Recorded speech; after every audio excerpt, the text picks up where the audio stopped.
तू अथा। ਉਸ ਵਾਹਿਗੁਰੂ ਜੀ ਕਾ ਖਾਲਸਾ ਵਾਹਿਗੁਰੂ ਜੀ ਕੀ ਫਤਿਹ। ਕੋਟਾਨ ਕੋਟਾਨ ਸ਼ੁਕਰਾਨਾ ਧੰਨ ਧੰਨ ਸ਼੍ਰੀ ਗੁਰੂ ਗ੍ਰੰਥ ਸਾਹਿਬ ਜੀ ਮਹਾਰਾਜ ਜੀ ਦਾ।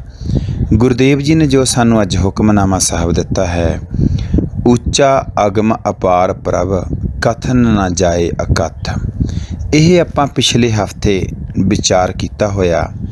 ਸੋ ਅੱਜ ਆਪਾਂ ਸ਼੍ਰੋਮਣੀ ਕਵੀ ਸੰਤ ਕਵੀ ਭਾਈ ਵੀਰ ਸਿੰਘ ਜੀ ਦੀ ਇੱਕ ਬੜੀ ਪਿਆਰੀ ਕਵਿਤਾ ਹੈ, ਉਸ ਨੂੰ ਵਿਚਾਰ ਕਰਦੇ ਹਾਂ। ਸੀਨੇ ਖਿੱਚ ਜਿਨ੍ਹਾਂ ਨੇ ਖਾਧੀ, ਉਹ ਕਰ ਆਰਾਮ ਨਹੀਂ ਬਹਿੰਦੇ। ਨਿਉ ਵਾਲੇ ਨੈਣਾ ਕੀ ਨੀਂਦਰ, ਉਹ ਦਿਨੇ ਰਾਤ ਪਏ ਵਹਿੰਦੇ। ਇੱਕੋ ਲਗਨ ਲੱਗੀ ਲਈ ਜਾਂਦੀ ਹੈ, ਟੋਰ ਅਨੰਤ ਉਹਨਾਂ ਦੀ। ਵਸਲੋਂ ਉਰੇ ਮੁਕਾਮ ਨਾ ਕੋਈ, ਸੋ ਚਾਲ ਪਏ ਨਿਤ ਰਹਿੰਦੇ। ਸ਼੍ਰੀ ਗੁਰੂ ਗ੍ਰੰਥ ਸਾਹਿਬ ਜੀ ਦੀ ਬਾਣੀ ਨੇ ਸਾਨੂੰ ਬਹੁਤ ਪਿਆਰੇ ਪਿਆਰੇ ਉੱਚੀ ਸੁਰਤ ਦੇ ਸ਼ਬਦ ਦਿੱਤੇ ਹਨ। ਉਹਨਾਂ ਦੇ ਵਿੱਚੋਂ ਉਮਾ ਦਿੱਤਾ ਹੈ, ਉਹਨਾਂ ਦੇ ਵਿੱਚੋਂ ਪਰਉਪਕਾਰ ਦਿੱਤਾ ਹੈ, ਉਹਨਾਂ ਦੇ ਵਿੱਚੋਂ ਬ੍ਰਹਮ ਗਿਆਨੀ ਪਰ ਉਪਕਾਰ ਉਮਾਹਾ ਅਤੇ ਉੱਦਮ ਦਿੱਤਾ ਹੈ। ਉੱਦਮ ਕਰਿੰਦਿਆਂ ਜੀਓ ਤੂੰ, ਕਮਾਵਦਿਆਂ ਸੁੱਖ ਪੁੰਚ। ਅਤੇ ਉਹਨਾਂ ਦੇ ਵਿੱਚੋਂ ਮਨ ਚਾਉ ਭਇਆ, ਬੜੇ ਖੂਬਸੂਰਤ ਸ਼ਬਦ ਗੁਰੂ ਮਹਾਰਾਜ ਨੇ ਸਾਨੂੰ। ਸਦਾ ਵਿਗਾਸ ਸਤ ਸੁਹਾਣ, ਸਦਾ ਮਨ ਚਾਉ ਦਿੱਤਾ ਹੈ। ਨਾਨਕ ਭਗਤਾਂ ਸਦਾ ਵਿਗਾਸ ਦਿੱਤਾ ਹੈ। ਭਾਈ ਵੀਰ ਸਿੰਘ ਜੀ ਇਸ ਕਵਿਤਾ ਦੇ ਵਿੱਚ ਇਹ ਕਹਿਣਾ ਚਾਹੁੰਦੇ ਨੇ ਕਿ ਜੇ ਤੁਸੀਂ ਕਿਸੇ ਮੰਜ਼ਿਲ 'ਤੇ ਪਹੁੰਚਣਾ ਹੈਗਾ ਨਾ, ਅਤੇ ਉਸ ਮੰਜ਼ਿਲ 'ਤੇ ਪਹੁੰਚਣ ਲਈ ਤੁਹਾਨੂੰ ਬਹੁਤ ਜ਼ਿਆਦਾ ਹਾਰਡ ਵਰਕ ਕਰਨੀ ਪੈਂਦੀ ਆ। ਭਾਈ ਸਾਹਿਬ ਜੀ ਨੇ ਜਿਹੜਾ ਸ਼ਬਦ ਦਿੱਤਾ ਉਹ ਸਾਨੂੰ, ਉਹ ਬੜਾ ਖੂਬਸੂਰਤ ਦਿੱਤਾ। ਖਿੱਚ ਖਿੱਚ ਐਸੀ ਮਾਧੋ ਖਿੰਚ ਤਣੀ। ਖਿੰਚ ਹੁੰਦੀ ਆ, ਤਣੀ ਹੁੰਦੀ ਆ ਖਿੱਚ ਪਈ ਹੋਈ। ਜਦੋਂ ਦੋਨਾਂ ਪਾਸਿਆਂ ਤੋਂ ਖਿੱਚ ਪਈ ਹੋਵੇ, ਭਾਵ ਪਿਆਰ ਦੀ ਉਹ ਸਿਖਰ ਹੋਵੇ, ਤਾਂ ਜਿਹਦੇ ਮੂਹਰੇ ਕੋਈ ਰੁਕਾਵਟ ਆਉਣੀ ਅਸੰਭਵ ਹੋਵੇ, ਇੱਦਾਂ ਕਹਿ ਲਈਏ ਆਪਾਂ। ਅਤੇ ਭਾਈ ਸਾਹਿਬ ਕਹਿੰਦੇ ਨੇ ਕਿ ਸੀਨੇ ਖਿੱਚ ਜਿਨ੍ਹਾਂ ਨੇ ਖਾਧੀ।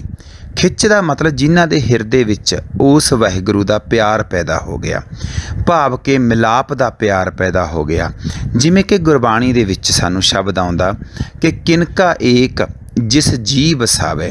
ਜਿਹੜੇ ਹਿਰਦੇ ਵਿੱਚ ਇੱਕ ਜੀ ਦਾ ਮਤਲਬ ਹਿਰਦੇ ਦੇ ਵਿੱਚ ਇੱਕ ਕਿਣਕਾ, ਜਿਹੜੇ ਹਿਰਦੇ ਦੇ ਵਿੱਚ ਖਿੱਚ ਦਾ ਪੈ ਗਿਆ, ਭਾਵ ਕਿ ਬੀਜ ਲੱਗ ਗਿਆ, ਭਾਵ ਕਿ ਬੀਜ ਬੀਜਿਆ ਗਿਆ। ਸੀਨੇ ਖਿੱਚ, ਖਿੱਚ ਦਾ ਮਤਲਬ ਤਣੀ ਪੈ ਗਈ। ਹੁਣ ਇਹ ਪਈ ਹੋਈ ਤਣੀ, ਹੁਣ ਇਹ ਪਈ ਹੋਈ ਕੁੰਡੀ, ਹੁਣ ਇਹ ਪਈ ਹੋਈ ਖਿੱਚ ਇਨਸਾਨ ਦੇ ਅੰਦਰੋਂ ਆਪ ਮੁਹਾਰਾਪਣ ਪੈਦਾ ਕਰੇਗੀ। ਹੁਣ ਇਹ ਪਈ ਹੋਈ ਖਿੱਚ ਇਨਸਾਨ ਦੇ ਅੰਦਰ ਉੱਦਮ ਦੇਵੇਗੀ, ਉਸ ਦੇ ਵਿੱਚ ਉਤਸ਼ਾਹ ਬਖਸ਼ਿਸ਼ ਕਰੇਗੀ, ਉਮਾ ਬਖਸ਼ਿਸ਼ ਕਰੇਗੀ, ਅਤੇ ਹੋਰ ਪਤਾ ਨਹੀਂ ਕਿੰਨੇ ਕੁ ਗੁਣਾਂ ਨੂੰ ਲੈ ਕੇ ਆਏਗੀ। ਸੋ ਭਾਈ ਸਾਹਿਬ ਕਹਿੰਦੇ ਨੇ ਕਿ ਸੀਨੇ ਖਿੱਚ ਜਿਨ੍ਹਾਂ ਨੇ ਖਾਧੀ, ਉਹ ਕਰ ਆਰਾਮ ਨਹੀਂ ਬਹਿੰਦੇ। ਜਿਨ੍ਹਾਂ ਨੂੰ ਬਹੁਤ ਸਾਰਾ ਕੁਛ ਬਣਿਆ ਬਣਾਇਆ ਸਿਆਣੇ ਕਹਿੰਦੇ ਮਿਲ ਜਾਂਦਾ, ਅਤੇ ਉਹ ਲੋਕਾਂ ਦੇ ਵਿੱਚ ਕੋਈ ਡੂੰਘਾਈ ਨਹੀਂ ਆਉਂਦੀ, ਕੋਈ ਗਹਿਰਾਈ ਨਹੀਂ ਆਉਂਦੀ, ਅਤੇ ਜੀਵਨ ਦੀ ਕੋਈ ਡੂੰਘੀ ਸਮਝ ਵੀ ਨਹੀਂ ਆਉਂਦੀ ਹੈਗੀ। ਜਦੋਂ ਅਸੀਂ ਬੱਚਿਆਂ ਨੂੰ ਬਹੁਤ ਸਾਰਾ ਕੁਛ ਬਣਾ ਕੇ ਦੇ ਦਿੰਦੇ ਹਾਂ, ਅਤੇ ਉਹ ਜ਼ਿੰਦਗੀ ਦੇ ਵਿੱਚ ਕੋਈ ਬਾਹਲੀ ਤਰੱਕੀ ਵੀ ਨਹੀਂ ਕਰ ਸਕਦੇ ਹੁੰਦੇ, ਅਤੇ ਕਿਉਂਕਿ ਉਹਨਾਂ ਨੂੰ ਸਾਰਾ ਕੁਛ ਬਣਿਆ ਬਣਾਇਆ ਮਿਲ ਜਾਂਦਾ। ਸੋ ਭਾਈ ਸਾਹਿਬ ਕਹਿੰਦੇ ਆ ਕਿ ਸੀਨੇ ਖਿੱਚ ਜਿਨ੍ਹਾਂ ਨੇ ਖਾਧੀ, ਉਹ ਕਰ ਆਰਾਮ ਨਹੀਂ ਬਹਿੰਦੇ। ਇਹ ਸੀਨੇ ਵਿੱਚ ਖਾਧੀ ਹੋਈ ਜਿਹੜੀ ਖਿੱਚ ਆ, ਇਹ ਸਾਡੇ ਪੈਰਾਂ ਨੂੰ ਮਜ਼ਬੂਤ ਕਰਦੀ ਆ, ਇਹ ਸਾਡੀ ਨਿਗਾਹ ਨੂੰ ਦ੍ਰਿਸ਼ਟੀ ਨੂੰ ਮਜ਼ਬੂਤ ਕਰਦੀ ਆ, ਸਾਡੇ ਵਿੱਚ ਉਹ ਦਿਵ ਦ੍ਰਿਸ਼ਟੀ ਪੈਦਾ ਕਰਦੀ ਆ ਕਿ ਜਿਹਨੂੰ ਬਾਬਾ ਜੀ ਕਹਿੰਦੇ ਆ ਕਿ ਦੇ ਲੰਮੀ ਨਦਰ ਨਿਹਾਲੀਏ। ਫਿਰ ਇਨਸਾਨ ਮੰਦਾ ਮੂਲ ਕਰਨੋਂ ਭੁੱਲ ਜਾਂਦਾ, ਅਤੇ ਲੰਮੀ ਨਦਰ ਦਾ ਭਾਵ ਦੇ ਲੰਮੀ ਨਦਰ ਨਿਹਾਲੀਏ। ਉਸ ਨੂੰ ਪਤਾ ਹੁੰਦਾ ਕਿ ਮੇਰੀ ਮੰਜ਼ਿਲ ਕਿੱਥੇ ਆ, ਫਿਰ ਉਹ ਕਿਤੇ ਰੁਕਣ ਦੀ ਕੋਸ਼ਿਸ਼ ਨਹੀਂ ਕਰਦਾ। ਭਾਈ ਸਾਹਿਬ ਕਹਿੰਦੇ ਆ ਸੀਨੇ ਖਿੱਚ ਜਿਨ੍ਹਾਂ ਨੇ ਖਾਧੀ, ਪਰ ਇਹ ਖਿੱਚ ਪੈ ਜਾਵੇ, ਇਸ ਖਿੱਚ ਲੱਗ ਜਾਵੇ। ਇਹ ਖਿੱਚ ਦਾ ਪੈ ਜਾਣਾ ਪਰਮਾਤਮਾ ਦੀ ਬਖਸ਼ਿਸ਼ ਆ। ਅਤੇ ਉਹ ਕਹਿੰਦੇ ਕਿ ਸੀਨੇ ਖਿੱਚ ਜਿਨ੍ਹਾਂ ਨੇ ਖਾਧੀ, ਅਤੇ ਫਿਰ ਉਹਨਾਂ ਨੇ ਕੀ ਕੀਤਾ, ਉਹਨਾਂ ਨੇ ਉੱਦਮ ਦਾ ਰੂਪ ਬਣ ਗਏ। ਫਿਰ ਉਹ ਲੋਕ ਉਤਸ਼ਾਹ ਦਾ ਰੂਪ ਬਣ ਗਏ, ਉਹ ਲੋਕ ਹੀ ਸਿਦਕ ਦਾ ਰੂਪ ਬਣ ਗਏ, ਉਹ ਲੋਕ ਹੀ ਸਿਰੜ ਦਾ ਰੂਪ ਬਣ ਗਏ। ਕਿਹਨਾਂ ਨੇ? ਜਿਨ੍ਹਾਂ ਨੇ ਸੀਨੇ ਦੇ ਵਿੱਚ ਖਿੱਚ ਖਾਧੀ। ਸੀਨੇ ਖਿੱਚ ਜਿਨ੍ਹਾਂ ਨੇ ਖਾਧੀ ਉਹ ਕਰ ਆਰਾਮ ਨਹੀਂ ਬਹਿੰਦੇ। ਫਿਰ ਉਹਨਾਂ ਨੂੰ ਕਹਿਣਾ ਪਿਆ ਕਿ ਰੈਸਟ ਇਜ਼ ਰਸਟ। ਉਹਨਾਂ ਨੇ ਕਿਹਾ ਕਿ ਆਰਾਮ ਹਰਾਮ ਹੈ। Woods are lovely dark and deep but I have promise to keep miles to go before I sleep and miles to go before I sleep. ਉਹਨਾਂ ਨੂੰ ਪਤਾ ਲੱਗ ਗਿਆ ਕਿ ਇਹ ਸੰਸਾਰ ਆ ਜਿਹੜਾ ਇਹ ਬੜਾ ਪਿਆਰਾ, ਇਹ ਦੁਨੀਆ ਬੜੀ ਪਿਆਰੀ ਆ ਅਤੇ ਇੱਥੇ ਬਹੁਤ ਕੁਛ ਦੇਖਣ ਨੂੰ, ਮਾਣਨ ਨੂੰ, ਨਜ਼ਾਰੇ ਲੈਣ ਨੂੰ ਦੁਨੀਆ ਆ। ਪਰ ਮੇਰੀ ਮੰਜ਼ਿਲ ਕੀ ਆ? ਮੈਂ ਇਸ ਪਰਪਸ ਦੇ ਉੱਤੇ ਆ। ਮੈਂ ਮੇਰੇ ਜੀਵਨ ਦੇ ਇੱਕ ਮਕਸਦ ਦੇ ਲਈ ਆ। ਮੇਰੇ ਜੀਵਨ ਦਾ ਮਕਸਦ ਕੀ ਆ ਜੀ? ਉਹ ਕਹਿੰਦੇ ਕਿ ਮੇਰੇ ਜੀਵਨ ਦਾ ਮਕਸਦ ਆ ਭਈ ਪ੍ਰਾਪਤ ਮਾਨੁਖ ਦੇ ਹੁਰੀਆ ਗੋਬਿੰਦ ਮਿਲਣ ਕੀ ਇਹ ਤੇਰੀ ਵਰੀਆ। Woods are Lovely. ਇਹ ਜਿਹੜੀ ਦੁਨੀਆ, ਵੁੱਡਸ ਭਾਵ ਕਿ ਇਹ ਸੰਸਾਰ ਦੇ ਜੰਗਲ ਨੇ ਜਿਹੜੇ, ਇਹ ਬੜੇ ਖੂਬਸੂਰਤ, ਦੁਨੀਆ ਉੱਪਰੋਂ ਬੜੀ ਖੂਬਸੂਰਤ ਲੱਗਦੀ। ਉਹ ਕਹਿੰਦੇ ਕਿ woods are lovely dark and deep but I have promise to keep. ਪਰ ਮੈਨੂੰ ਪਤਾ ਕਿ ਮੈਨੂੰ ਪਰਮਾਤਮਾ ਨੇ ਇੱਕ ਪ੍ਰੋਮਿਸ ਦੇ ਕੇ ਭੇਜਿਆ ਹੋਇਆ। ਮੈਂ ਮੇਰੇ ਜੀਵਨ ਦੇ ਵਿੱਚ ਕੁਛ ਕਮਾਈ ਕਰਨੀ ਆ। ਸੀਨੇ ਖਿੱਚ ਜਿਨ੍ਹਾਂ ਨੇ ਖਾਧੀ ਉਹਨਾਂ ਨੂੰ ਆਪਦੀ ਡਿਊਟੀ ਯਾਦ ਆ ਗਈ। ਉਹਨਾਂ ਦੇ ਅੰਦਰੋਂ ਫਿਰ ਆਪ ਮੁਹਾਰਾਪਣ ਪੈਦਾ ਹੋਇਆ। ਉਹਨਾਂ ਦੇ ਅੰਦਰੋਂ ਇੱਕ ਉਹ ਖੁਸ਼ੀ ਦੀ ਲਹਿਰ ਪੈਦਾ ਹੋਈ, ਜਿਹੜੀ ਖੁਸ਼ੀ ਦੀ ਲਹਿਰ ਨੇ ਨਾਲ ਦੀਆਂ ਹਵਾਵਾਂ ਨੂੰ ਨਾਲ ਚੱਲਣ ਦੇ ਲਈ, ਜਿਹੜੀ ਖੁਸ਼ੀ ਦੀ ਲਹਿਰ ਨੇ ਉਹਨਾਂ ਮੰਜ਼ਿਲਾਂ ਵੱਲ ਰੁੱਖ ਕੀਤਾ ਕਿ ਜਿਹੜੀਆਂ ਕਦੇ ਸਰ ਨਹੀਂ ਹੋਈਆਂ ਹੈਗੀਆਂ। ਸੋ ਭਾਈ ਵੀਰ ਸਿੰਘ ਜੀ ਕਹਿੰਦੇ ਕਿ ਸੀਨੇ ਖਿੱਚ ਜਿਨ੍ਹਾਂ ਨੇ ਖਾਧੀ ਉਹ ਕਰ ਆਰਾਮ ਨਹੀਂ ਬਹਿੰਦੇ।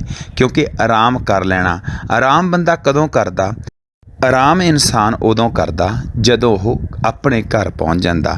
ਗੁਰੂਦੇਵ ਜੀ ਨੇ ਸਾਨੂੰ ਦੱਸਿਆ ਕਿ ਭਾਈ ਤੂੰ ਵੀ ਬਾਹਰ ਭਟਕਿਆ ਹੋਇਆ ਅਤੇ ਜਿੰਨਾ ਚਿਰ ਤੱਕ ਤੂੰ ਭਟਕਣ ਦੇ ਵਿੱਚ ਆ ਤੈਨੂੰ ਆਰਾਮ ਨਹੀਂ ਆਊਗਾ। ਜਿੰਨਾ ਚਿਰ ਤੱਕ ਤੂੰ ਭਟਕਣ ਦੇ ਵਿੱਚ ਆ ਤੈਨੂੰ ਕੋਈ ਪਸੰਦ ਵੀ ਨਹੀਂ ਕਰੂਗਾ। ਜਿੰਨਾ ਚਿਰ ਤੱਕ ਤੂੰ ਭਟਕਣ ਦੇ ਵਿੱਚ ਆ ਅਤੇ ਤੇਰੀ ਕੋਈ ਪੁੱਛ ਪ੍ਰਤੀਤ ਵੀ ਨਹੀਂ ਹੋਏਗੀ। ਸ਼੍ਰੀ ਗੁਰੂ ਗ੍ਰੰਥ ਸਾਹਿਬ ਜੀ ਮਹਾਰਾਜ ਨੇ ਸਾਨੂੰ ਦੱਸਿਆ, ਮਨ ਪਰਦੇਸੀ ਵੇ ਪਿਆਰੇ ਆਓ ਘਰੇ, ਮਨ ਪਰਦੇਸੀ ਜੇ ਥੀ ਹੈ ਸਭ ਦੇਸ ਪਰਾਇਆ, ਕਿਸ ਪੈ ਖੋਲੋਂ ਗੰਠੜੀ ਦੁਖੀ ਪਰ ਆਇਆ।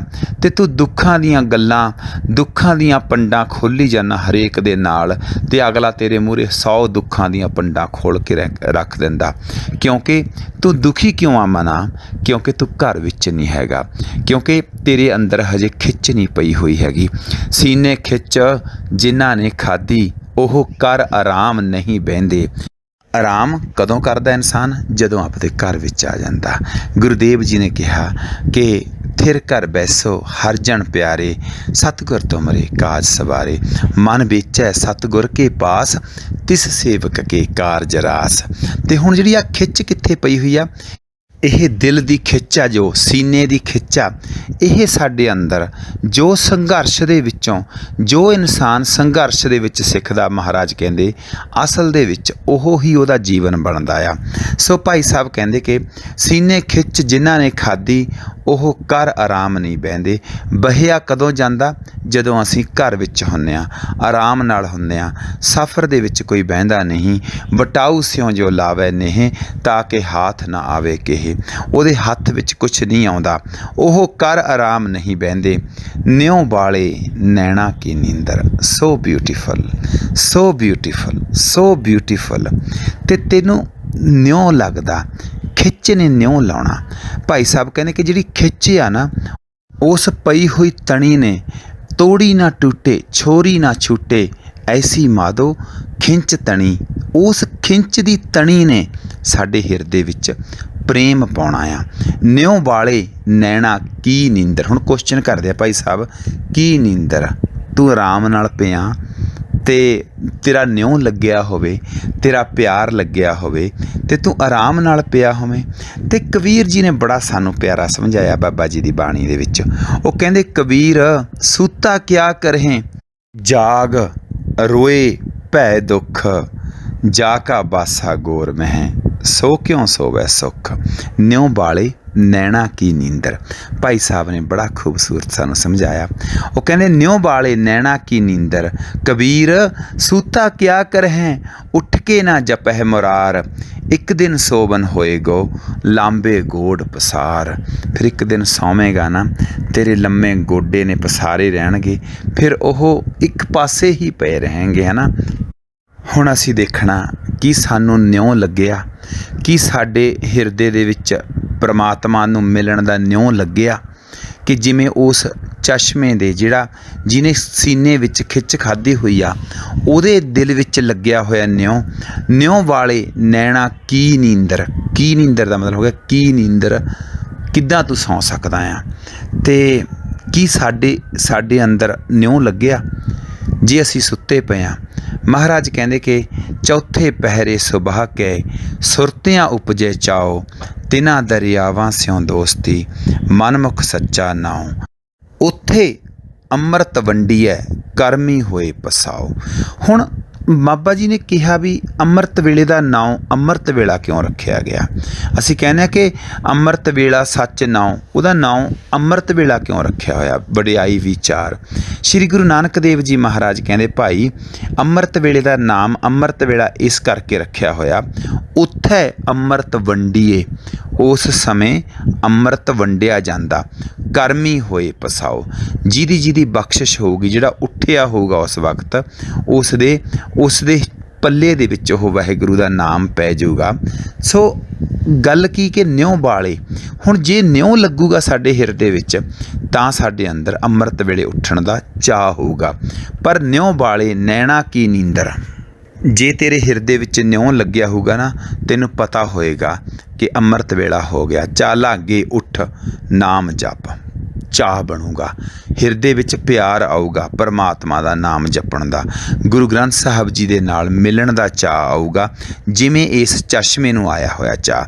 ਉਹ ਕੁਐਸਚਨ ਕਰਦਾ ਸਾਨੂੰ ਗੁਰਸਿੱਖਾਂ ਨੂੰ ਕਿ ਤੁਹਾਡੇ ਹਿਰਦੇ ਵਿੱਚ ਚਾਅ ਆਇਆ, ਚਿੜੀ ਚੌਕੀ ਪੌ ਫੁੱਟੀ, ਵਗਣ ਬਹੁਤ ਤਰੰਗ, ਤੇ ਚਿੜੀ ਚੌਂਕੀ ਹੋਈ ਆ, ਦੇਖ ਕਿੰਨੀਆਂ ਵਗਣ ਬਹੁਤ ਤਰੰਗ, ਕਿੰਨੀਆਂ ਵਾਈਬ੍ਰੇਸ਼ਨਸ, ਕਿੰਨੀਆਂ ਪਵਿੱਤਰ ਰੂਹਾਂ ਦਾ ਜਾਪ ਤੇ ਤੇਰੇ ਹਿਰਦੇ ਨੂੰ ਅੰਦੋਲਤ ਕਰੇਗਾ।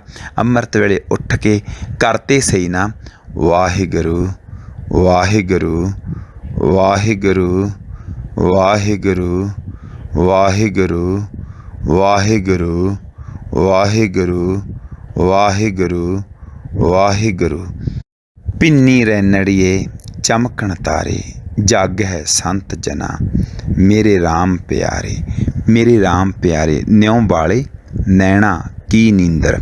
ਪਰ ਜੇ ਅਸੀਂ ਸੌਂਦੇ ਹਾਂ, ਜੇਕਰ ਸਾਨੂੰ ਸ਼ਾਮ ਨੂੰ ਸੌਣ ਲੱਗੇ ਇਹ ਚਾਅ ਆ ਕਿ ਅੰਮ੍ਰਿਤ ਵੇਲੇ ਉੱਠਣਾ, ਬਾਬੀਹਾ ਅੰਮ੍ਰਿਤ ਵੇਲੇ ਬੋਲਿਆ ਤਾਂ ਦਰ ਸੁਣੀ ਪੁਕਾਰ, ਭਿੰਨੀ ਰੈਣੜੀਏ ਚਮਕਣ ਤਾਰੇ, ਫਰੀਦਾ ਪਿਛਲ ਰਾਤ ਨਾ ਜਾਗੇ ਹੋ, ਜੀ ਵੱਧੜੋ ਮੋਇਓ ਹੋ। ਨਿਉਂ ਵਾਲੇ ਨੈਣਾ ਕੀ ਨੀਂਦਰ। ਤੈਨੂੰ ਪਤਾ ਹੋਣਾ ਚਾਹੀਦਾ। ਭਾਈ ਸਾਹਿਬ ਸਾਡੇ ਤੇ ਕੁਐਸਚਨ ਕਰਦੇ ਨੇ, ਤੂੰ ਗੁਰੂ ਦਾ ਸਿੱਖ ਆ, ਤੈਨੂੰ ਚਾਅ ਆਇਆ ਅੰਮ੍ਰਿਤ ਵੇਲੇ ਉੱਠਣ ਦਾ, ਤੇਰੇ ਅੰਦਰ ਇਹ ਆਈ ਆ ਖੁਸ਼ੀ ਕਿ ਮੈਂ ਉਸ ਮਾਲਕ ਨੂੰ ਜਾ ਕੇ ਮਿਲਣਾ, ਤੇਰੇ ਹਿਰਦੇ ਵਿੱਚ ਖਿੱਚ ਪਈ ਹੋਈ ਆ, ਤੇਰੇ ਹਿਰਦੇ ਵਿੱਚ ਖਿੱਚ ਪਈ ਹੋਈ ਆ ਉਸ ਵਾਹਿਗੁਰੂ ਨੂੰ ਮਿਲਣ ਦੀ ਤਣੀ ਹੋਈ ਆ। ਸੋ ਭਾਈ ਸਾਹਿਬ ਕਹਿੰਦੇ ਨੇ ਕਿ ਉਹ ਕਰ ਆਰਾਮ ਨਹੀਂ ਬਹਿੰਦੇ, ਆਰਾਮ ਬਿਨਾਂ ਮੰਜ਼ਿਲ ਤੋਂ ਤੈਨੂੰ ਨਹੀਂ ਆਏਗਾ। ਨਿਉਂ ਵਾਲੇ ਨੈਣਾ ਕੀ ਨੀਂਦਰ। ਹੁਣ ਇੱਕ ਤਾਂ ਨੀਂਦਰ ਉਹ ਆ ਜਿਹੜੀ ਅਸੀਂ ਰਾਤ ਨੂੰ ਲੈਣੀ ਆ, ਅਤੇ ਜਿਹੜੀ ਕਿ ਅਸੀਂ ਜਲਦੀ ਸੌਣਾ ਆ, ਅਤੇ ਅੰਮ੍ਰਿਤ ਵੇਲੇ ਉੱਠਣ ਦੀ ਨੀਂਦਰ ਆ। ਹੁਣ ਇਹ ਤਾਂ ਹੋ ਗਈ ਆਹ ਨੀਂਦਰ ਜਿਹੜੀ ਆਪਾਂ ਵਿਚਾਰ ਕਰੀ। ਪਰ ਹੁਣ ਇੱਕ ਹੋਰ ਨੀਂਦਰ ਆ, ਉਹ ਜਿਹੜੀ ਦੂਜੀ ਨੀਂਦਰ ਆ, ਨਿਉਂ ਵਾਲੇ ਨੈਣਾ ਕੀ ਨੀਂਦਰ। ਹੁਣ ਭਾਈ ਸਾਹਿਬ ਸਾਨੂੰ ਉਹਦੇ ਵੱਲ ਨੂੰ ਇਸ਼ਾਰਾ ਕਰਦੇ ਨੇ ਕਿ ਤੂੰ ਗੁਰੂ ਗ੍ਰੰਥ ਸਾਹਿਬ ਜੀ ਦੀ ਮਹਾਰਾਜ ਦੀ ਬਾਣੀ ਵਿੱਚੋਂ ਖੋਜ ਕਿ ਉਹ ਕਿਹੜੀ ਨੀਂਦਰ ਆ, ਉਹ ਕਿਹੜੀ ਨੀਂਦਰ ਆ ਕਿ ਜਿਹੜੀ ਜੇ ਤੇਰੇ ਦਿਲ ਵਿੱਚ ਨਿਉ ਹੋਵੇ ਨਾ, ਫਿਰ ਉਹ ਨੀਂਦਰ ਨਹੀਂ ਤੈਨੂੰ ਆਉਣੀ ਚਾਹੀਦੀ, ਤੇਰੇ ਨੈਣਾ ਨੂੰ ਨੀਂਦਰ ਨਹੀਂ ਆਉਣੀ ਚਾਹੀਦੀ। ਉਹ ਕਿਹੜੀ ਨੀਂਦਰ ਆ? ਨੈਣੋ ਨੀਂਦ ਪਰ ਦ੍ਰਿਸ਼ਟ ਵਿਕਾਰ, ਕਿ ਤੇਰੇ ਅੱਖਾਂ ਦੇ ਵਿੱਚ ਨੀਂਦ ਆਈ ਹੋਈ ਆ। ਕਾਹਦੀ ਆਈ ਹੋਈ ਆ? ਪਰ ਦ੍ਰਿਸ਼ਟ ਵਿਕਾਰ, ਤੇਰੇ ਅੱਖਾਂ ਦੇ ਵਿੱਚ ਵਾਸ਼ਨਾ ਦੀ ਨੀਂਦ ਆਈ ਹੋਈ ਆ, ਤੇਰੀਆਂ ਅੱਖਾਂ ਦੇ ਵਿੱਚ ਲੋਭ ਦੀ ਨੀਂਦ ਆਈ ਹੋਈ ਆ। ਪਰ ਤਰਿਆ ਰੂਪ ਨਾ ਪੇਖੈ ਨੇਤਰ, ਪਰ ਤੇਰੀਆਂ ਅੱਖਾਂ ਦੇ ਵਿੱਚ ਰੂਪ ਦੀ ਨੀਂਦ ਆਈ ਹੋਈ ਆ, ਤੇਰੀਆਂ ਅੱਖਾਂ ਦੇ ਵਿੱਚ ਵਾਸ਼ਨਾ ਦੀ ਨੀਂਦ ਆਈ ਹੋਈ ਆ। ਸੀਨੇ ਖਿੱਚ ਜਿਨ੍ਹਾਂ ਨੇ ਖਾਧੀ ਉਹ ਕਰ ਆਰਾਮ ਨਹੀਂ ਬਹਿੰਦੇ, ਨਿਉ ਵਾਲੇ ਨੈਣਾ ਕੀ ਨੀਂਦਰ। ਹੁਣ ਨੀਂਦਰ ਕਿੱਥੇ ਕਿੱਥੇ ਆਈ ਹੋਈ ਆ, ਸਾਨੂੰ ਸਾਡੇ ਮਨ ਨੂੰ ਵੀ ਨੀਂਦ ਚੜ੍ਹੀ ਹੋਈ ਆ। ਭਾਈ ਸਾਹਿਬ ਨੇ ਸਾਨੂੰ ਇਸ਼ਾਰਾ ਕਰਿਆ ਸ੍ਰੀ ਗੁਰੂ ਗ੍ਰੰਥ ਸਾਹਿਬ ਜੀ ਵੱਲ ਕਿ ਉੱਥੋਂ ਖੋਜ ਕਰ ਕਿ ਤੈਨੂੰ ਕਿੱਥੇ ਕਿੱਥੇ ਨੀਂਦਰ ਚੜ੍ਹੀ ਹੋਈ ਆ। ਨੈਣੋ ਨੀਂਦ ਪਰ ਦ੍ਰਿਸ਼ਟ ਵਿਕਾਰ, ਤੇਰੀਆਂ ਅੱਖਾਂ ਦੇ ਵਿੱਚ ਪਰਾਈ ਵਿਕਾਰਾਂ ਦੀ, ਦ੍ਰਿਸ਼ਟੀ ਦੀ, ਲੋਭ ਦੀ ਨੀਂਦ ਚੜ੍ਹੀ ਹੋਈ ਆ। ਸਰਵਣ ਸੋਏ ਸੁਣ ਨਿੰਦ ਵਿਚਾਰ, ਤੇ ਤੇਰੇ ਕੰਨਾਂ ਦੇ ਵਿੱਚ ਨੀਂਦ ਚੜ੍ਹੀ ਹੋਈ ਆ ਨਿੰਦਿਆ ਸੁਣਨ ਦੀ, ਮਾੜੀਆਂ ਗੰਦੀਆਂ ਗੱਲਾਂ ਸੁਣਨ ਦੀ। ਤੇਰੇ ਕੰਨਾਂ ਦੇ ਵਿੱਚ ਇਹ ਨੀਂਦ ਚੜ੍ਹੀ ਹੋਈ ਆ। ਤੇ ਤੇਰੀ ਰਸਨਾ ਹੈ ਭਾਈ, ਰਸਨਾ ਸੋਈ ਲੋਭ ਮਿੱਠੇ ਸਾਦ, ਮਿੱਠੇ ਸਵਾਦਾਂ ਦੇ ਨਾਲ ਲੱਗ ਕੇ ਝੂਠ ਬੋਲਣ ਦੇ ਵਿੱਚ ਰਸਨਾ ਸੋ ਗਈ, ਅਨਰਸ ਰਚਣ ਦੇ ਵਿੱਚ ਰਸਨਾ ਸੋ ਗਈ, ਹੈ ਨਾ। ਤੇ ਬਾਬਾ ਹੋਰ ਖਾਣਾ ਖੁਸ਼ੀ ਖੁਆਰ ਦੇ ਵਿੱਚ ਰਸਨਾ ਸੋ ਗਈ, ਰਸ ਮਿੱਠਾ ਰਸ ਮਾਸ ਦੇ ਵਿੱਚ ਰਸਨਾ ਸੋ ਗਈ। ਰਸਨਾ ਸੋਈ ਲੋਭ ਮਿੱਠੇ ਸਾਦ, ਮਨ ਸੋਇਆ ਮਾਇਆ ਬਿਸਮਾਦ। ਗੁਰੂ ਜੀ ਕਹਿੰਦੇ ਭਾਈ ਇਸ ਗ੍ਰਹਿ ਮੈਂ ਕੋਈ ਜਾਗਤ ਰਹਿ, ਸਾਵਤ ਬਸਤ ਉਹ ਆਪਣੀ ਲਹਿ। ਭਾਈ ਉਹ ਆਪਣੀ ਸਾਵਤ ਬਸਤ ਰਹੇ, ਜਾਗਦੇ ਰਹਿਓ ਤੁਸੀਂ। ਨਿਉ ਵਾਲੇ ਨੈਣਾ ਕੀ ਨੀਂਦਰ, ਜਾਗ ਰੇ ਮਨ ਜਾਗਨ ਹਾਰੇ, ਬਿਨ ਹਰ ਅਵਰ ਨ ਆਵਸ ਕਾਮਾ, ਝੂਠਾ ਮੋਹ ਮਿੱਥਿਆ ਪਾਸਾਰੇ। ਆ ਜਿਹੜੀ ਤੂੰ ਨੀਂਦ ਆਲਸ ਲੈ ਕੇ ਬੈਠਾ ਹੈ ਨਾ, ਪਰ ਇਹ ਉਹਨਾਂ ਨੂੰ ਨੀਂਦ ਨਹੀਂ ਆਉਂਦੀ ਜਿਨ੍ਹਾਂ ਨੂੰ ਗੁਰੂ ਨੇ ਸ਼ਬਦ ਦੀ ਖਿੱਚ ਪਾਈ ਹੋਈ ਆ। ਐਸੀ ਮਾਧੋ ਖਿੰਚ ਤਣੀ, ਜਿਨ੍ਹਾਂ ਨੇ ਖਿੰਚ ਦੀ ਤਣੀ ਪਾਈ ਹੋਈ ਆ। ਉਹ ਕਹਿੰਦੇ ਨਿਉ ਵਾਲੇ ਨੈਣਾ ਕੀ ਨੀਂਦਰ, ਉਹ ਦਿਨੇ ਰਾਤ ਪਏ ਵਹਿੰਦੇ। ਭਾਈ ਵੀਰ ਸਿੰਘ ਨੇ ਸੁਰਤ ਦੀ ਕਿੱਡੀ ਉਚਾਈ ਨੂੰ ਛੋਹਿਆ, ਸੁਰਤ ਦੀ ਕਿੱਡੀ ਉਚਾਈ ਸਾਨੂੰ ਟੱਚ ਕਰਕੇ ਦੇ ਕੇ ਗਏ ਨੇ। ਇਸੇ ਕਰਕੇ ਜਿਹੜੇ ਗੁਰਮੁਖ ਲੋਕ ਹੁੰਦੇ ਨੇ, ਜਿਹੜੇ ਗੁਰਸਿੱਖ ਲੋਕ ਹੁੰਦੇ ਨੇ, ਜਿਨ੍ਹਾਂ ਨੇ ਕਮਾਈ ਕੀਤੀ ਹੁੰਦੀ ਆ ਨਾਮ ਦੀ, ਉਹ ਅਸਲ ਵਿੱਚ ਸਾਡੀ ਸੁਰਤ ਨੂੰ ਬਹੁਤ ਉੱਚਾ ਲੈ ਜਾਂਦੇ ਨੇ। ਉਹ ਕਹਿੰਦੇ ਨੇ ਕਿ ਉਹ ਦਿਨੇ ਰਾਤ ਪਏ ਬਹਿੰਦੇ, ਕਾਹਦੇ ਵਿੱਚ ਬਹਿ ਰਹਿੰਦੇ ਨੇ ਜੀ? ਇੱਕੋ ਲਗਨ ਲੱਗੀ ਲਈ ਜਾਂਦੀ। ਹੁਣ ਲਗਨ ਕਾਹਦੀ ਲੱਗੀ, ਕਿਸ ਚੀਜ਼ ਦੀ ਲਗਨ ਲੱਗੀ? ਲਗਨ ਲੱਗੀ ਉਸ ਵਾਹਿਗੁਰੂ ਨੂੰ ਸਲਾਹਣ ਦੀ ਲਗਨ ਲੱਗੀ। ਸਾਲਾਹੀ ਅਕਾਲ ਪੁਰਖ ਹੁੰਦਾ ਵਾਹਿਗੁਰੂ, ਸਾਲਾਹੀ ਪਰਮਾਤਮਾ ਹੁੰਦਾ, ਉਹਦੀ ਸਾਲਾਹੇ ਕਰਨ ਦੀ ਲਗਨ ਲੱਗੀ। ਇੱਕੋ ਲਗਨ, ਇੱਕੋ ਓਂਕਾਰ ਦੀ ਲਗਨ ਲੱਗੀ। ਇੱਕੋ ਲਗਨ ਲੱਗੀ ਲਈ ਜਾਂਦੀ ਹੈ ਟੋਰ ਅਨੰਤ ਉਹਨਾਂ ਦੀ, ਲੰਮਾ ਸਫਰਾ। ਕਿੰਨਾ ਕੁ ਸਫਰਾ? ਏਤੀ ਸੁਰਤ ਨਾ ਪਾਈਆ, ਏਤੀ ਸੁਰਤ ਲੰਮਾ ਸਫਰਾ, ਭਾਵ ਕਿ ਉੱਥੇ ਤੱਕ ਮੈਂ ਨਹੀਂ ਪਹੁੰਚ ਸਕਦਾ, ਮੇਰੀ ਸੁਰਤ ਨਹੀਂ ਪਹੁੰਚ ਸਕਦੀ। ਸਾਲਾਹੀ ਏਤੀ ਸੁਰਤ ਨਾ ਪਾਈਆ, ਉਸ ਸਾਲਾਹੀ ਪਰਮਾਤਮਾ ਦੀ ਸਾਲਾਹਾ ਕਰਨੀਆਂ, ਉਸਤਤ ਕਰਨੀਆਂ, ਵਡਿਆਈ ਕਰਨੀਆਂ, ਉਸ ਦਾ ਨਾਮ ਜਪਣਾ। ਵਾਹਿਗੁਰੂ ਵਾਹਿਗੁਰੂ ਵਾਹਿਗੁਰੂ ਵਾਹਿਗੁਰੂ ਵਾਹਿਗੁਰੂ। ਸਾਲਾਹੇ ਏਤੀ ਸੁਰਤ ਨ ਪਾਈਆ, ਨਦੀਆਂ ਅਤੇ ਵਾਹਾ ਪਵਹਿ ਸਮੁੰਦ ਨਾ ਜਾਣੀਏ। ਸਮੁੰਦਰ ਦੇ ਵਿੱਚ ਲੈ ਕੇ ਜਾਂਦੀ ਆ। ਹੈ ਟੋਰ ਅਨੰਤ ਉਹਨਾਂ ਦੀ, ਵਸਲੋਂ ਉਰੇ ਮੁਕਾਮ ਨਾ ਕੋਈ, ਸੋ ਚਾਲ ਪਏ ਨਿਤ ਰਹਿੰਦੇ। ਉਹਨਾਂ ਨੇ ਅੰਮ੍ਰਿਤ ਵੇਲੇ ਉੱਠਣਾ, ਅੰਮ੍ਰਿਤ ਵੇਲੇ ਉੱਠ ਕੇ ਵਸਲੋਂ ਉਰੇ ਮੁਕਾਮ ਨਾ ਕੋਈ, ਜਿਉਂ ਜਲ ਮੈਂ ਜਲ ਆਏ ਖਟਾਨਾ, ਤਿਉਂ ਜੋਤੀ ਸੰਗ ਜੋਤ ਸਮਾਨਾ। ਗੁਰ ਕਿਰਪਾ ਜਹ ਨਰ ਕੋ ਕੀਨੀ, ਤੇਹ ਇਹ ਜੁਗਤ ਪਛਾਨੀ। ਨਾਨਕ ਲੀਨ ਪਇਓ ਗੋਬਿੰਦ ਸਿਉ, ਜਿਉਂ ਪਾਣੀ ਸੰਗ ਪਾਣੀ। ਵਸਲੋਂ ਉਰੇ ਮੁਕਾਮ ਨਾ ਕੋਈ, ਸੋ ਚਾਲ ਪਏ ਨਿਤ ਰਹਿੰਦੇ। ਹੁਣ ਅੱਜ ਆਪਾਂ ਨੂੰ ਕੁਐਸਚਨ ਆ ਭਾਈ ਵੀਰ ਸਿੰਘ ਜੀ ਨੇ ਦਿੱਤਾ, ਜਿਹੜਾ ਕਿ ਕੀ ਸਾਡੇ ਹਿਰਦੇ ਵਿੱਚ, ਸਾਡੇ ਸੀਨੇ ਵਿੱਚ ਖਿੱਚ ਪਈ ਹੋਈ ਆ? ਕੀ ਸਾਡੇ ਹਿਰਦੇ ਵਿੱਚ ਉਸ ਪਰਮਾਤਮਾ ਦੀ ਤਣੀ ਪਈ ਹੋਈ ਆ? ਜੇ ਹਾਂ ਪਈ ਹੋਈ ਆ, ਫਿਰ ਸਾਨੂੰ ਆਰਾਮ ਕੀ ਕਰਨਾ ਚਾਹੀਦਾ? ਸਾਡਾ ਆਰਾਮ ਕਰਨ ਦਾ ਮੁਕਾਮ ਕੀ ਆ? ਮੁਕਾਮ ਉਹੀ ਏਕ ਹੈ, ਨਾਨਕਾ ਸੱਚ ਬਿਗੋਏ। ਦਿਨ ਰਵ ਚਲੇ ਨਿਸ ਸੱਸ ਚਲੇ, ਤਾਰਕਾ ਲੱਖ ਪਲੋਏ। ਮੁਕਾਮ ਉਹੀ ਏਕ ਹੈ, ਨਾਨਕਾ ਸੱਚ ਬਿਗੋਏ। ਤੇ ਕੋਹ ਕਰੋੜੀ ਚਲਤ ਨਾ ਅੰਤ। ਜੇ ਸਾਡੇ ਹਿਰਦੇ ਵਿੱਚ ਨਿਉ ਲੱਗਿਆ ਹੋਇਆ, ਉਸ ਵਾਹਿਗੁਰੂ ਦਾ ਪ੍ਰੇਮ ਲੱਗਿਆ ਹੋਇਆ, ਤੇ ਕੀ ਸਾਡੇ ਅੰਦਰ ਵਾਸ਼ਨਾ ਦੀ ਨੀਂਦ ਹੈਗੀ ਆ? ਕੀ ਸਾਡੇ ਅੰਦਰ ਆਲਸ ਦੀ ਨੀਂਦ ਹੈਗੀ ਆ? ਕੀ ਸਾਡੀ ਰਸਨਾ ਦੇ ਉੱਤੇ ਝੂਠ, ਨਿੰਦਿਆ, ਚੁਗਲੀ, ਲਾਏ ਤਵਾਰੀ ਦੀ ਨੀਂਦ ਹੈਗੀ ਆ? ਕੀ ਸਾਡੇ ਕੰਨਾਂ ਦੇ ਵਿੱਚ, ਕੀ ਸਾਡੇ ਕੰਨਾਂ ਦੇ ਵਿੱਚ ਬੁਰੀਆਂ ਗੱਲਾਂ ਸੁਣਨ ਦੀ ਨੀਂਦ ਹੈਗੀ ਆ? ਕੀ ਸਾਡੇ ਕੰਨਾਂ ਨੂੰ ਇਹ ਸੁਰਤ ਆਈ ਆ, ਇਹ ਸਰਬਣੋ ਮੇਰਿਓ ਸੱਚ ਹੈ ਸੁਣਨੇ ਨੂੰ ਪਠਾਏ, ਸੱਚ ਹੈ ਸੁਣਨੇ ਨੂੰ ਪਠਾਏ, ਸਰੀਰ ਲਾਏ ਸੁਣੋ ਸਤਬਾਣੀ। ਕੀ ਸਾਡੇ ਕੰਨਾਂ ਦੇ ਵਿੱਚ ਚਾਅ ਆਉਂਦਾ ਗੁਰੂ ਸਾਹਿਬ ਦੀ ਬਾਣੀ ਸੁਣਨ ਦੇ ਵਾਸਤੇ? ਕੀ ਸਾਡੀ ਅੱਖਾਂ ਦੇ ਵਿੱਚ ਇਹ ਚਾਅ ਆਉਂਦਾ ਵੀ ਅਸੀਂ ਗੁਰਬਾਣੀ ਦੇ ਦਰਸ਼ਨ ਕਰੀਏ? ਹਾਂ, ਜੇ ਇੰਨੀ ਕੁ ਸਾਨੂੰ ਜਾਗਰਤੀ ਆ ਗਈ ਆ ਤਾਂ ਇਹਦਾ ਮਤਲਬ ਸਾਡਾ ਪ੍ਰੇਮ ਲੱਗਿਆ ਹੋਇਆ। ਨਿਉ ਵਾਲੇ ਨੈਣਾ ਕੀ ਨੀਂਦਰ, ਉਹਨਾਂ ਨੂੰ ਨੀਂਦ ਨਹੀਂ ਆਉਂਦੀ, ਉਹ ਦਿਨੇ ਰਾਤ ਪਏ ਵਹਿੰਦੇ।